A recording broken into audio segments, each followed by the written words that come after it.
There comes a point in every thinking person's life, a moment so quiet, so subtle, and yet so profound, that the noise of their striving begins to collapse under its own weight. And in that instant of internal surrender, something ancient and almost forgotten stirs from within, whispering truths that no success, no ambition, no perfectly planned life could ever give voice to. And that is the moment when you begin to truly understand what Alan Watts meant when he spoke of the art of not forcing, of stepping back, of allowing life to flow in its own time, in its own rhythm, without the frantic need to manipulate, manage, or dominate its unfolding. From the very beginning, we are taught that life is something to conquer, a battlefield to endure, a ladder to climb with unwavering determination, and we are handed slogans disguised as wisdom: push through the pain, never settle, hustle harder. Each one embedding itself into our psyche like a commandment from some modern gospel of effort, and without even realizing it, we become soldiers in a war against reality itself, forever resisting, forever struggling, forever believing that peace, success, or joy lies somewhere just beyond the next act of willpower. But what if that entire structure of thought, the one that tells you to grip tighter, fight harder, try more, is the very thing separating you from the life you deeply yearn for? Alan Watts, in his delicate, almost musical way of speaking, offered us a different way to perceive existence, not through the lens of control and conquest, but through the lens of cooperation with the cosmos, through the understanding that the river of life does not need to be redirected or dammed, but simply trusted, navigated with awareness and grace, and that true wisdom lies not in how much you can resist, but in how deeply you can let go. When you stop forcing life, when you truly stop, the silence that follows is not a void, but a doorway, and what walks through that doorway is not laziness, not passivity, but a strange and sacred kind of intelligence, a felt sense of participation in something greater than the ego's plans, something that does not shout for your attention, but gently waits for your surrender. Imagine for a moment a single drop of rain falling into a vast ocean. It does not resist, it does not delay, it simply merges, disappears, becomes part of something immeasurably larger than itself, and in doing so, it fulfills its nature. Now think of how often we, as people, refuse this kind of surrender, how we clench so tightly to our beliefs, our goals, our identities, even when they no longer serve us, even when life has made it abundantly clear that the path we are on is a road paved in tension, anxiety, and misalignment. And what if, as Watts suggested, the suffering we experience is not in the circumstances of life themselves, but in our refusal to allow them to be as they are? We do not suffer because the job ended. We suffer because we believed it shouldn't have. We do not suffer because the relationship changed. We suffer because we were forcing it to remain something it had already outgrown. We do not suffer because the future is uncertain. We suffer because we demand guarantees that life has never promised us. In his metaphor of the river, Watts invites us to see that most of our pain is the result of swimming upstream, against the current of events, against the unfolding of our own nature, against the mysterious intelligence that animates the world and that freedom, real freedom, not the kind sold in advertisements or promised by success coaches, but the kind that feels like a deep exhale in your chest, arrives only when we learn to float, to surrender, to trust the current to carry us exactly where we need to be, even if it looks nothing like where we plan to go. But how do you do that? How do you stop forcing in a world that demands so much of you, that praises your exhaustion, that rewards your self-neglect with applause and titles and the illusion of worth? The answer begins not in action, but in perception.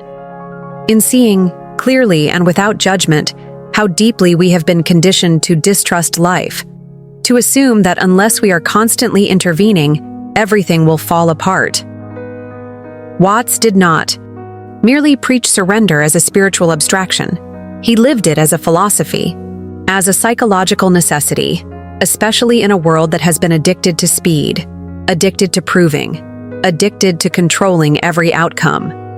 And so, to stop forcing life is not to abandon your goals or retreat into passivity. It is to act, without attachment, to move from a place of inner stillness rather than inner panic, to do what needs to be done without clenching your soul around the outcome, and to understand in your bones that who you are is not defined by what you achieve, but by how aligned you are with the natural rhythm of your own being. You begin to realize that effort has its place, but when it becomes chronic, when it becomes your identity, when you wake up every day already exhausted by the imaginary weight of needing to become someone you're not, it's not ambition, it's suffering, and that suffering isn't noble. It's not a badge of honor. It's a signal that you are out of sync with the Tao, the way, the effortless order of things that existed long before you were born and will continue long after you are gone. Alan Watts often compared life to music, reminding us that the beauty of a song is not in its final note, but in the way each note dances with the next, in the pauses, the flow, the rhythm. And yet we so often treat life as though it were a race to the end, as if joy were a reward we must earn, rather than something woven into the very fabric of being when we're present enough to hear it. So much of what we chase, validation, recognition, security, is only necessary because we are resisting what is, and in that resistance, we forget the joy of simply being. But the moment you stop fighting, stop pushing, stop demanding that the world conform to your limited idea of how it should be, a kind of sacred unfolding begins to occur. Opportunities arise that you didn't have to chase. Relationships deepen without performance. Clarity appears without intellectual strain. And this isn't magic, it's alignment. It's what happens when your inner world and the outer world begin to mirror each other, not through control, but through coherence. You begin to move through life like a dancer instead of a soldier, and your steps are guided not by rigid commands but by subtle cues from within, the kind you can only hear when you're no longer shouting over your own intuition. There is a quiet revolution that occurs when you realize you are allowed to rest, allowed to pause, allowed to not know, and in that space, so empty it may seem terrifying at first, you begin to encounter the voice that's been buried under the noise of your effort, the voice of life itself, whispering not instructions, but presence. This is not the kind of advice that wins awards or makes headlines, because it cannot be measured, cannot be quantified, and yet it is the foundation of all true healing, emotional, spiritual, even physical, because the body, too, suffers under the weight of our forcing. Tension that accumulates in the shoulders, in the jaw, in the stomach. It is not random. It is the physical echo of a mind at war with reality, a soul that has forgotten how to trust the unknown, and so it clenches, tightens, braces for a life that never gives it room to just be. But when you stop forcing, really stop, those knots begin to loosen, not all at once, but like the slow thaw of winter into spring, and you begin to feel things again. Joy, grief, wonder, love, not as dramatic events, but as natural movements of the soul, rising and falling like tides, asking only that you do not interfere. And perhaps, if you're honest, this is the life you've always secretly longed for. Not one where everything is perfect, but one where you are free from the need for perfection. Not a life without pain, but a life without the exhausting performance of pretending you have it all under control. Alan Watts did not promise an easy life. He did not offer neat answers. But what he offered was far more valuable: permission to be human again, to live as part of the universe rather than as its anxious overseer. And so, the invitation stands: let go. Let go not as a surrender to defeat, but as a return to sanity. Let go, not because you're giving up, but because you're finally waking up. And in that waking, you may just discover that life, unforced, ungrasped, unplanned, is more beautiful than anything you could have imagined. And that perhaps is when everything truly begins to change. What begins to occur in the days and weeks after you stop trying to bend the world to your will is not a dramatic explosion or a radical transformation in the way the mind so often fantasizes about, but something far more profound and long-lasting, a gentle softening of your inner world, a release of the chronic tightness in your chest, a subtle but powerful shift from reactivity to receptivity, from a mind that obsesses over doing to a soul that finds peace in simply being. And this shift, though quiet, is nothing short of revolutionary, because in it, you begin to see that the life you were pushing so hard to create was never going to satisfy you in the first place if you were forcing it from a place of lack, fear, or unworthiness. There is a strange kind of grace that arises when you no longer define yourself by your productivity, when you allow yourself to be more than just the sum of your accomplishments, when you release the exhausting narrative that you must constantly earn your right to rest, your right to feel joy, your right to be loved. And as this grace expands within you, it starts to touch every area of your life, not by force, but by presence, like a soft light that slowly fills a dark room, not because someone turned on a switch, but because the sun finally rose on its own timing, without being rushed. It is in this state of inner allowing, this non-resistant acceptance of what is, that you begin to notice how much effort you were unconsciously exerting every single day just to hold things together, to control people's perceptions of you, to project an image of competence or confidence or strength. And as you begin to let those masks fall away, not through dramatic declarations but through small moments of authenticity, you start to feel the immense relief of living in harmony with yourself rather than in opposition to your own truth. Alan Watts would often speak of the illusion of control, the false belief that if we could just think a little harder, plan a little more meticulously, anticipate every possible outcome, then somehow we could outsmart the chaos of life.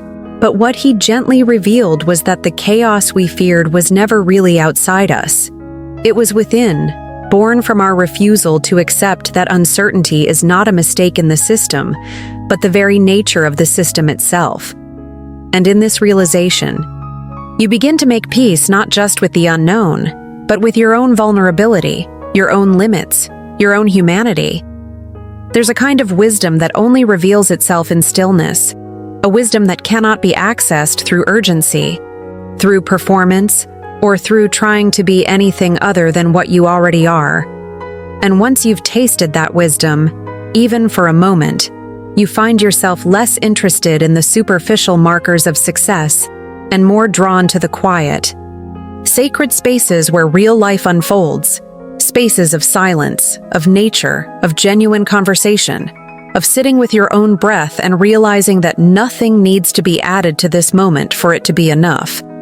And as you become more attuned to these spaces, these moments where nothing is forced, where life is simply arising as it is, you begin to see how deeply the culture you were raised in has trained you to be suspicious of slowness, to equate stillness with laziness, to believe that your worth is tied to your busyness.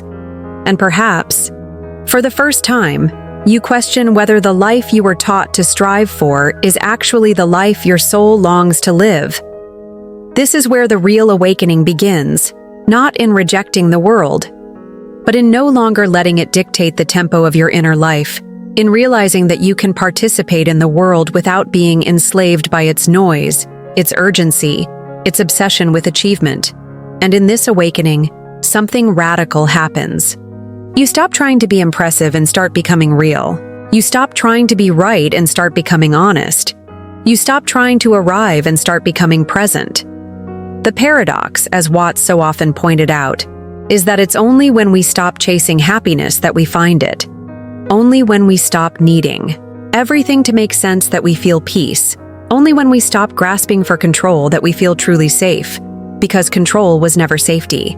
It was just the illusion of safety, a mental strategy to avoid the discomfort of surrender. And once you let it go, you realize that the river of life is not your enemy, but your teacher, your companion, your mirror. And this river, this sacred current that moves through all things, is not something you need to build or force or fix. It is already flowing, already intelligent, already carrying you toward the next version of yourself. Not through strain, but through surrender. Not through domination, but through dance. And the only thing required of you is to trust it enough, to stop paddling in panic and begin floating in faith. This doesn't mean you won't face hardship or pain. On the contrary, life will still break your heart in 1,000 ways.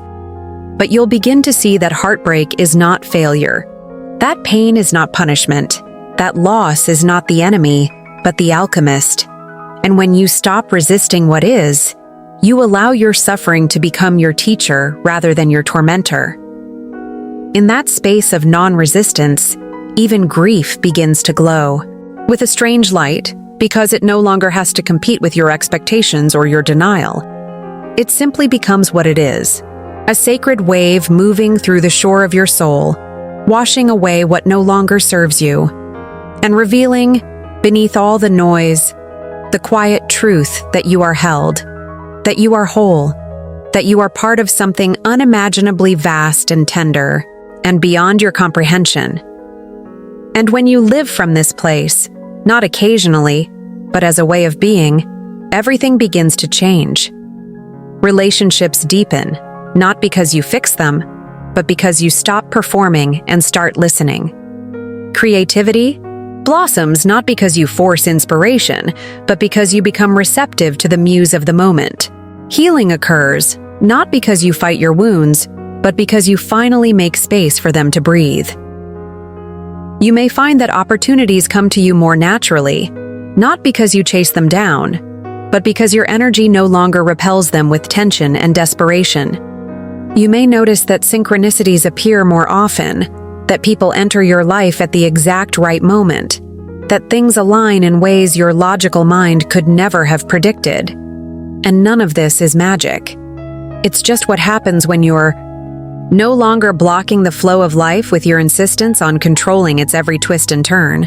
And perhaps the most beautiful gift of all is this: you stop trying to find yourself in the future, in some perfected version of you who has everything figured out, and you begin to discover yourself here, now, in the midst of your imperfection, your uncertainty, your humanness.